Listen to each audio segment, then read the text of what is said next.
Assalamu alaikum dear students, I am Dr. Ijaz Abbasi and you are watching MyScape Biology. Today we are going to study blood vessels.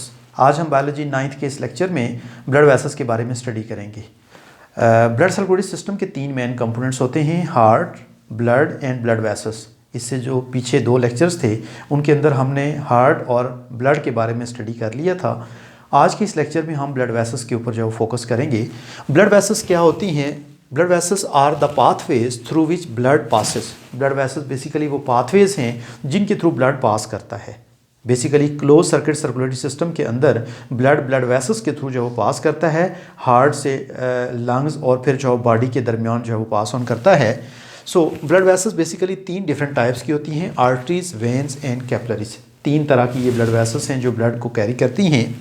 यहाँ पे diagram के अंदर आप देख सकते हैं, ये जो है वो एक लार्ज साइज़ आर्टरी है, ये एक लार्ज साइज़ वेन है। आर्टरी जो है ये ब्लड कैरी करती है अवे फ्रॉम हार्ट, जबकि वेन जो है ये टूवर्ड द हार्ट कैरी करती है ब्लड को। मोस्टली आर्टरीज जो हैं वो ऑक्सीजनेटेड ब्लड कैरी करती हैं, इसलिए हम इसको जो मोस्टली रेड एरो से जो रिप्रेजेंट करते हैं, जबकि mostly veins deoxygenated blood carry करती हैं। और इस डीऑक्सीनेटेड ब्लड को जो कि ऑक्सीजन डेफिशिएंट है, इसको हम ब्लू एरो से इंडिकेट करते हैं। आर्टरीज और वेन्स दोनों तीन लेयर से जो है वो मिलके बनी होती हैं, inner layer, middle layer and outer layer से, जबकि आर्टरीज और वेन्स आपस में इंटरकनेक्टेड होती हैं through a network of capillaries. Capillaries जो हैं ये माइक्रोस्कोपिक ब्लड वेसल्स होती हैं जो कि आर्टरीज और वेन्स के जंक्शन के ऊपर मौजूद होती हैं। सो वन बाय वन हम आर्टरीज, वेन्स और कैपिलरी के बारे में जो है वो इनकी कैरेक्टरिस्टिक्स को डिस्कस करेंगे। सबसे पहले हम बात करते हैं आर्टरीज के बारे में। Arteries carry blood away from heart. These are the blood vessels which carry blood away from heart. तमाम आर्टरीज जो हैं ये हार्ट से ब्लड अवे कैरी करती हैं, या तो ये जो है वो लंग्स की तरफ लेके जाती हैं या फिर ये जो है वो बॉडी को सप्लाई करती हैं। All arteries accept pulmonary artery carry oxygenated blood. तमाम आर्टरीज जो हैं पल्मोनरी आर्टरी को छोड़ के बाकी तमाम आर्टरीज ऑक्सीजनेटेड ब्लड कैरी करती हैं। ऑक्सीजनेटेड ब्लड जो है ये ऑक्सीजन, इसके अंदर ज़्यादा अमाउंट में ऑक्सीजन जो है वो मौजूद होती है। और जो आप कह सकते हैं कि हार्ट से बॉडी को ब्लड सप्लाई होता है या फिर जो हार्ट से लंग्स को ब्लड सप्लाई होता है वो आर्टरीज के थ्रू होता है। जो हार्ट से लंग्स को ब्लड लेके जाने वाली आर्टरी है जिसको हम पल्मोनरी आर्टरी कहते हैं, उसके अंदर डीऑक्सीनेटेड ब्लड होता है, जबकि हार्ट से बॉडी की तरफ लेके जाने वाली तमाम आर्टरीज के अंदर ऑक्सीजनेटेड ब्लड कैरी करता है। So with exception of pulmonary artery all arteries carry oxygenated blood.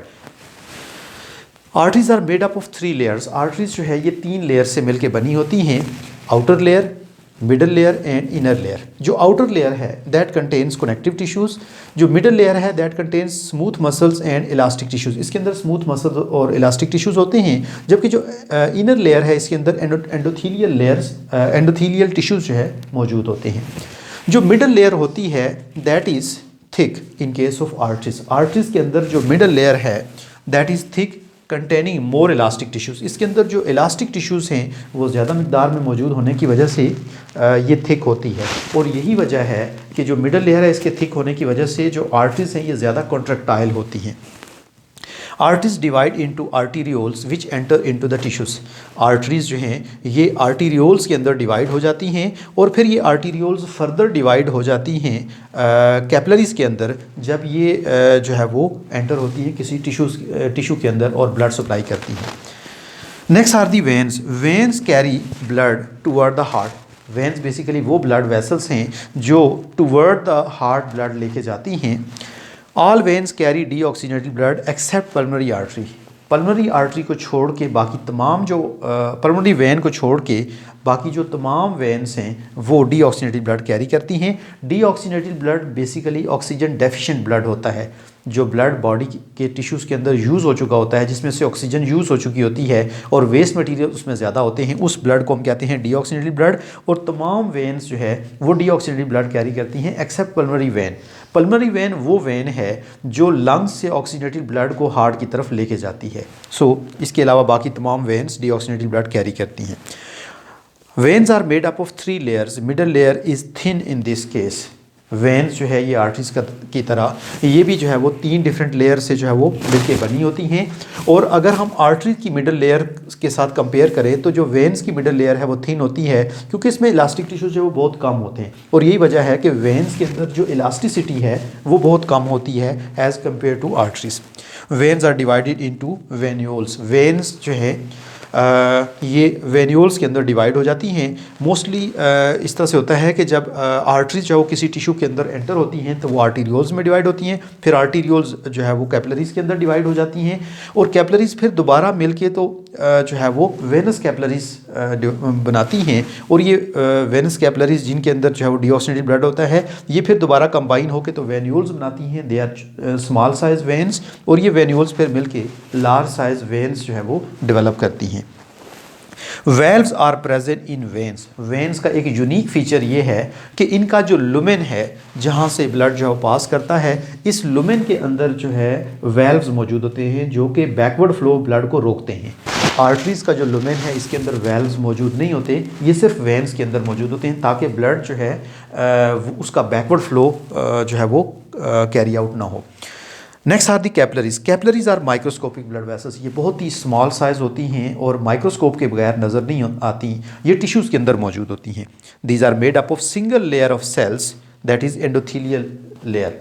ये जो है एक सिंगल लेयर से मिलके बनी होती हैं। ये आपके सामने एक कैपिलरी का स्ट्रक्चर ड्रॉ किया हुआ है, और इसकी अगर आप वॉल देखें तो ये बिल्कुल सिंगल सेल से जो बनी होती है, और इसके सिंगल सेल थिक होने की वजह से it carry out exchange of materials between the blood and the body cells. चूँकि इसकी वॉल जो है वो सिंगल सेल्स से बनी होती है, सो उसकी थिकनेस बहुत ही कम होती है। तो जब कैपिलरी के अंदर से ब्लड पास ऑन कर रहा होता है तो जो कैपिलरी के बाहर की तरफ बॉडी सेल्स होते हैं या टिश्यूज़ होते हैं, उनके और ब्लड के दरमियान एक्सचेंज ऑफ मटेरियल्स होता है। गैसेस एक्सचेंज होती हैं, ब्लड से ऑक्सीजन कैरी आउट होती है, एक्सचेंज होती है ब्लड से जो बॉडी सेल्स को, और उसके रिस्पांस में जो है वो कार्बन डाइऑक्साइड वापस ब्लड में ऐड होती है बॉडी सेल से। इस तरह से वेस्ट मटेरियल जो है वो बॉडी सेल से ब्लड में ऐड होते हैं, और जो न्यूट्रिएंट्स हैं वो ब्लड से बॉडी सेल्स में जो है वो एक्सचेंज होते हैं। सो इस तरह से जो है वो जो कैपिलरी की वॉल है इसमें से फूड मटेरियल्स, गैसेस और वेस्ट मटेरियल्स जो है वो एक्सचेंज होते हैं ब्लड और बॉडी सेल्स के दरमियान। सो इस तरह से ये तीनों तरह की जो ब्लड वेसल्स हैं ये मिलके तो ब्लड जो है वो जो है उसको बॉडी के डिफरेंट पार्ट्स तक जो है वो कैरी आउट करती हैं, और फिर वहाँ से वापस जो है वो हार्ट तक लेके आती हैं।